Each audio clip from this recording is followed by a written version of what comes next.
നമുക്ക് ബാലിന്റെയും ഗോമതിയുടെ ഇന്നത്തെ നല്ലൊരു കഥ കേട്ടാലോ? അതിനു മുമ്പ് ഒരു കാര്യം പറഞ്ഞോട്ടെ, വീഡിയോ ഇഷ്ടപ്പെടുവാണെങ്കിൽ ഒന്ന് ഹൈപ്പ് ചെയ്യാൻ മറക്കരുത് കേട്ടോ. അങ്ങനെ ഇന്നത്തെ കഥയില് ഒടുവിൽ അലോക് കിടക്കുന്നത് കണ്ടു കഴിഞ്ഞപ്പോഴത്തേനും ബാലൻ ഞെട്ടിപ്പോയി. പിന്നീട് ബാലനോട് ഗോമതി ആ കാര്യങ്ങളൊക്കെ പറയണം. അലോകിന്റെ തലക്കടിച്ചു, പിന്നെ എല്ലാ കാര്യങ്ങളും ശ്രീദേവി ഹോസ്പിറ്റലിൽ കൊണ്ടുപോയ കാര്യങ്ങളെല്ലാം പറയണം. എല്ലാം കേട്ട് കഴിഞ്ഞപ്പോഴത്തേനും ബാലനൊരു ഞെട്ടലോടുകൂടി നിൽക്കുകയാണ്. ബാലനൊന്നും വിശ്വസിക്കാൻ പോലും പറ്റുന്നുണ്ടായിരുന്നില്ല. ആ സമയത്ത് മീനാക്ഷി ഹോസ്പിറ്റലിൽ എന്ത് ചെയ്യണമെന്നറിയില്ല. ഇതുവരെയായിട്ടും ഡോക്ടർ ഒന്നും പറഞ്ഞിട്ടില്ല ശ്രീദേവിയെക്കുറിച്ച്. അതൊക്കെ ഓർത്ത് വല്ലാത്തൊരു ബുദ്ധിമുട്ടിലായിരുന്നു മീനാക്ഷി. എത്രയും പെട്ടെന്ന് ആനന്ദണ്ണ അല്ലേ വന്നാൽ മതി എന്നുണ്ടായിരുന്നുള്ളൂ. അതേ സമയത്താണ് ആനന്ദിന്റെ ബൈക്ക് ഹോസ്പിറ്റൽ കോമ്പൗണ്ടിലേക്ക് വരുന്നത്. ആനന്ദിന്റെ കയ്യിൽ ആ പാക്കറ്റും ഉണ്ടായിരുന്നു, കുഞ്ഞിന് മേടിച്ച കുഞ്ഞുടുപ്പും കാര്യങ്ങളും. അപ്പൊ ആനന്ദ് അതൊക്കെ ആയിട്ടാണ് ഹോസ്പിറ്റലിലേക്ക് ഓടി കയറി വരുന്നത്. പിന്നീട് വന്നിട്ട് ദേവിയെ വിളിക്കുകയാണ്. എവിടെ എന്താന്നും അറിയത്തില്ലോ. ദേവിയല്ല, മീനുവിനെ വിളിക്കുകയാണ്. എവിടെ എന്താന്നും അറിയത്തില്ലോ. അങ്ങനെ മീനുവിനെ വിളിച്ചു കഴിഞ്ഞപ്പോഴത്തേനും മീനു പറഞ്ഞു, ആനന്ദേട്ട ഇങ്ങോട്ട് കയറുക, ഞാൻ ഇവിടെയുണ്ട്, സ്ഥലം പറഞ്ഞു കൊടുക്കുക. ഒടുവിൽ ആനന്ദ് അങ്ങോട്ടേക്ക് വന്നു, ഐസിന്റെ മുന്നിലേക്ക് വന്നു. അപ്പോഴേക്കും മീനു അങ്ങോട്ട് ചെന്നു. മീനുവിനെ കണ്ടു കഴിഞ്ഞപ്പോൾ ആനന്ദ് ചോദിച്ചു, എന്താ മീനു, എന്തു പറ്റി? നിന്റെ മുഖമൊക്കെ എന്താ വല്ലാതിരിക്കുന്നത്? മുഖമൊക്കെ ആകെപ്പാടെ വിളറി വെളുത്ത് കരഞ്ഞു വല്ലാതിരിക്കുക. അത് ചെറിയൊരു പ്രശ്നമുണ്ട് ആനന്ദേട്ടാന്ന് പറഞ്ഞു. പ്രശ്നമോ? എന്തു പ്രശ്നം? അത് ദേവി ചേച്ചി ഒന്ന് ചെറുതായിട്ട് വീണെന്ന് പറഞ്ഞു. വീണെന്നോ? എന്നിട്ട് എന്തു പറ്റി? ദേവി എവിടെ? എനിക്കിപ്പോ കാണണമെന്നും പറഞ്ഞുകൊണ്ട് ആനന്ദ് അങ്ങോട്ടും ഇങ്ങോട്ടും ഓടുവാണ്. അപ്പോഴേക്കും മീനു പറഞ്ഞു, ആനന്ദേട്ടാ അവിടേക്ക് പോയിട്ട് കാര്യമില്ല. എന്നിട്ട് എന്താ സംഭവിച്ചേ? എന്റെ കുഞ്ഞിന് എന്തെങ്കിലും പ്രശ്നമുണ്ടോ? കുഞ്ഞിനൊരു കുഴപ്പമൊന്നും ഇല്ലാന്ന് പറഞ്ഞു. പിന്നെ ദേവിക്കോ? ആനന്ദേട്ടനൊന്ന് സമാധാനമായിട്ട് ഇവിടെ വന്നിരിക്കുക. എനിക്കെന്നാ ഇപ്പൊ തന്നെ ഡോക്ടറെ കാണണം. എന്റെ കുഞ്ഞിന് എന്തെങ്കിലും സംഭവിച്ചിടണമെന്നൊക്കെ അറിയണം. ദേവിയേയും കാണണം, എല്ലാം കാണണം എന്നൊക്കെ പറയണം. ആനന്ദേട്ട ഇങ്ങോട്ടേക്കൊന്ന് വരാൻ പറഞ്ഞിട്ട് ഒരു വിധത്തില് മീനു അവിടെ കൊണ്ടേ പിടിച്ചിരുത്തുവാണ്. ആനന്ദേട്ടൻ ഒച്ചപ്പാടും വേളം വെച്ചിട്ട് കാര്യമില്ല. ദേവി ചേച്ചി ഐസിയുലാന്ന് പറഞ്ഞു. ഐസിയുലോ? അത് കേട്ടിനിപ്പോ വിശ്വസിക്കാൻ പറ്റില്ല ആനന്ദിന്. എന്താ മീനു നീ പറയണേ? എന്താ? എനിക്കിപ്പൊ തന്നെ കാണണം, എനിക്ക് ഡോക്ടറെ കാണണം. ഞാൻ ഡോക്ടറോട് കാര്യങ്ങളൊക്കെ ചോദിക്കട്ടെ. ആനന്ദോട് സമാധാനമായിട്ട് ഇങ്ങോട്ടേക്ക് വാ എന്നും പറഞ്ഞുകൊണ്ട് ആനന്ദിനെ അവിടെ പിടിച്ചുകൊണ്ട് ഇരുത്തിയിട്ട് പറഞ്ഞു, ഡോക്ടറെ കാണാം, ഡോക്ടറെ അങ്ങോട്ട് കാണിക്കാന്നൊക്കെ പറഞ്ഞു. ആനന്ദ് തന്റെ കയ്യിലിരുന്ന് ആ പാക്കറ്റ് ഇങ്ങനെ അമർത്തി പിടിക്കുകയാണ് നെഞ്ചോട്. ആനന്ദിന് വല്ലാത്തൊരു ടെൻഷനായിരുന്നു. എന്ത് ചെയ്യണമെന്ന് പോലും അറിയത്തില്ലാത്തൊരു മാനസികാവസ്ഥ. ഇതേ സമയത്ത് ബാലൻ ഇങ്ങനെ ആലോചിച്ചുകൊണ്ടിരിക്കുകയാണ്. പിന്നീട് അനുവിന്റെ അടുത്തേക്കുന്നു. സത്യം പറ, നിന്റെ മുറിയിൽ ഇവൻ എങ്ങനെ വന്നെന്ന് ചോദിച്ചു. അനുമോളും ഞെട്ടിത്തെറിച്ച് ബാലിനെ നോക്കുക. എന്ത് ചെയ്യണമെന്ന് അറിയത്തില്ല. സത്യം പറയണെന്ന് പറഞ്ഞ് കർണത്തൊന്നും അങ്ങോട്ട് പൊട്ടിച്ചു. അത് കണ്ടപ്പോ സുകന്യയും ഗോമതിയൊക്കെ ഞെട്ടിപ്പോയി. കവള് തടവിക്കൊണ്ട് അനുമോള് നിൽക്കോ, ഒന്നും മിണ്ടുന്നില്ല. നിന്നോടല്ലേ ചോദിച്ച, സത്യം പറയാൻ പറഞ്ഞു, വീണ്ടും കൊടുത്തു. എന്നിട്ടും ഒന്നും അനുമോള് മിണ്ടുന്നില്ല. നിന്റെ മുറിയിൽ ഇവൻ എങ്ങനെ വന്നെന്നുള്ള സത്യങ്ങൾ എനിക്കറിയണം. ഈ കുടുംബം തകർത്ത് കളഞ്ഞില്ലേന്ന് ചോദിച്ചു. വീണ്ടും അടിച്ചു. അപ്പോഴേക്കും ഗോമതി ഓടി വന്നിട്ട് പിടിച്ചിട്ട് പറഞ്ഞു, ബാലേട്ട ഇനി അവളെ തല്ലല്ല, നാട്ടുകാരെ മൊത്തം അറിയിക്കരുതെന്ന് പറഞ്ഞു.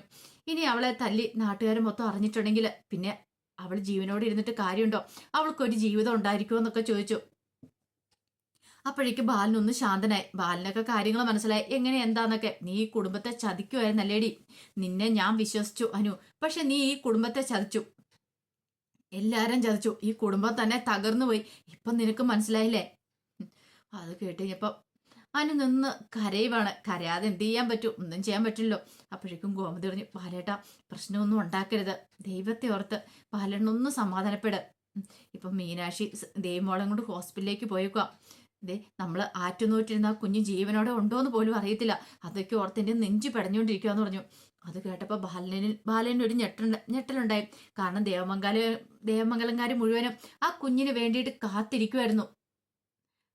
പെട്ടെന്നാണ് ഇങ്ങനെ ഒരു പ്രശ്നം ഉണ്ടായിരിക്കുന്നത്. സഹിക്കാൻ പറ്റില്ലല്ലോ. പിന്നീട് ഗോമതി പറഞ്ഞു, ബാലേട്ടന് ഒന്ന് സമാധാനപ്പെട. ഇതെല്ലാം കേട്ട് കഴിഞ്ഞപ്പോഴത്തേനും ബാലൻ പറഞ്ഞു, ഒരു കാര്യം ഞാൻ പറയാം, ഞാൻ പറയുന്നത് നിങ്ങൾ ഇങ്ങനെ അനുസരിക്കണമെന്ന് പറഞ്ഞു. അല്ല എന്താ ബാലേട്ട, കാര്യം എന്താ എന്ന് ചോദിച്ചു. അതെ, ഇവൻ എന്താളും മരിച്ചു. ഇനി ഇവന്റെ കൊലപാതകം മീനുവിന്റെ തലയിൽ കെട്ടി വെക്കണ്ട. ആ സമയത്ത് ഗോമതിക്ക് ഒരു അന്താളിപ്പോട് നോക്കി. ഗോമതി പറഞ്ഞു, ബാലേട്ട മീനു അത് അറിഞ്ഞുകൊണ്ട് ചെയ്തൊന്നും അല്ല, എന്നെ രക്ഷിക്കാൻ വേണ്ടിയിട്ട്. കാരണം എന്നെ കൊല്ലാൻ തുടങ്ങിയ സമയത്ത് മീനുവിന് വേറെ നിവൃത്തിയില്ലായിരുന്നു. അതുകൊണ്ടാണ് അവന്റെ തലയ്ക്ക് അവൾ അടിച്ചതെന്ന് പറഞ്ഞു. എനിക്കെല്ലാം മനസ്സിലായി. പക്ഷേ എങ്കില് അവളല്ല ഇവന്റെ തലക്കടിച്ച്. ഇനിയിപ്പോ ആര് ചോദിച്ചാലും ഞാനാണ്, ബാലനാണ് എന്ന് പറഞ്ഞു. ഗോമതി സ്റ്റോഴ്സ് ബാലനെ ബാലേട്ടനോ എന്ന് ഗോമതി ചോദിച്ചു.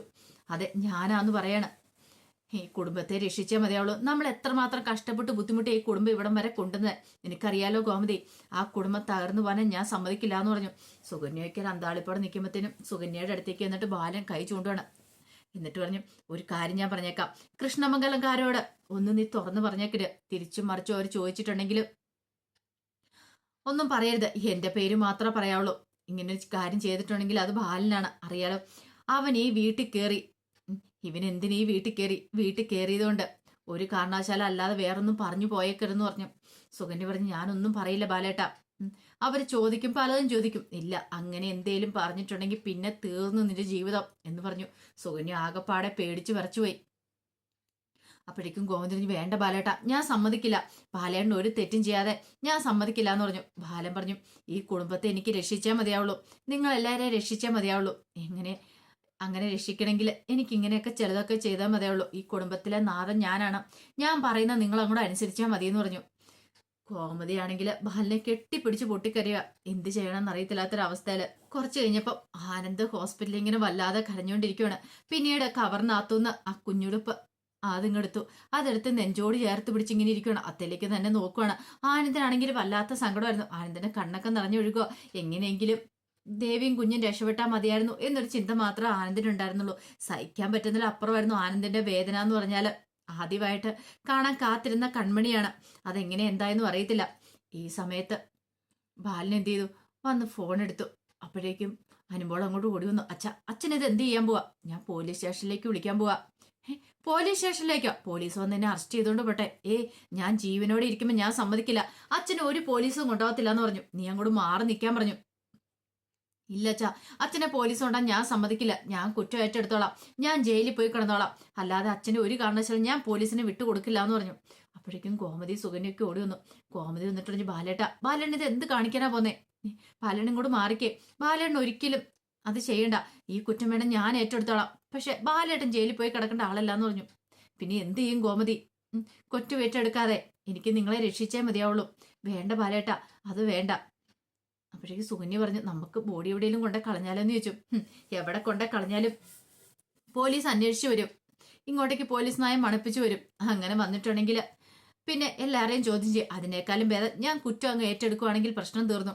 എന്നെ മാത്രം പോലീസ് അറസ്റ്റ് ചെയ്തുകൊണ്ട് പോകുള്ളൂ. ബാക്കി ആരിലും ഒരു സംശയം ഉണ്ടാകത്തില്ല. പക്ഷെ അല്ലെങ്കിലുണ്ടല്ലോ, വേണ്ട, അതിൻ്റെ ഒന്നും ആവശ്യമില്ല. ഞാൻ തന്നെ കുറ്റം സമ്മതിക്കുമെന്ന് പറഞ്ഞു. അനുമോള് പറഞ്ഞു, ഞാൻ സമ്മതിക്കില്ല അച്ഛാ. എന്ത് വന്നാലും അച്ഛനെ അറസ്റ്റ് ചെയ്തുകൊണ്ട് പോകാനായിട്ട് ഞാൻ സമ്മതിക്കില്ല എന്ന് പറഞ്ഞു. കോമതി പറഞ്ഞു, ബാലേട്ട, അങ്ങനെയൊന്നും കാണിക്കരുത്. ഇപ്പൊ പോലീസിനെ വിളിക്കരുതെന്ന് പറഞ്ഞു.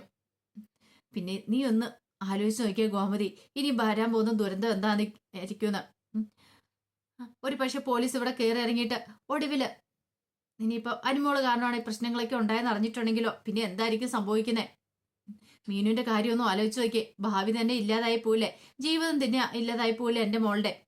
അതെന്താ നീ ചിന്തിക്കാത്തേന്ന് ചോദിച്ചു. അതെല്ലാം കേട്ട് കഴിഞ്ഞപ്പോഴത്തേനും കോമതി അനുമോള് സുകന്യയെല്ലാം ഞെട്ടിത്തെരിച്ചിരിക്കുക. അവർക്കൊക്കെ എന്ത് ചെയ്യണമെന്ന് പോലും അറിയത്തുണ്ടായിരുന്ന അങ്ങനത്തെ ഒരു അവസ്ഥയായിരുന്നു. അപ്പൊ അതിന്റെ വിശേഷങ്ങളൊക്കെ എന്ന് കാണുന്നത്. ഇതിന്റെ ബാക്കി വിശേഷങ്ങളുമായിട്ട് വൈകുന്നേരത്തെ പ്രമോയി വരാട്ടോ. ഒരിക്കൽ കൂടി എല്ലാവർക്കും ശുഭദിനം നേർന്നുകൊണ്ട് നിർത്തുന്നു. നന്ദി.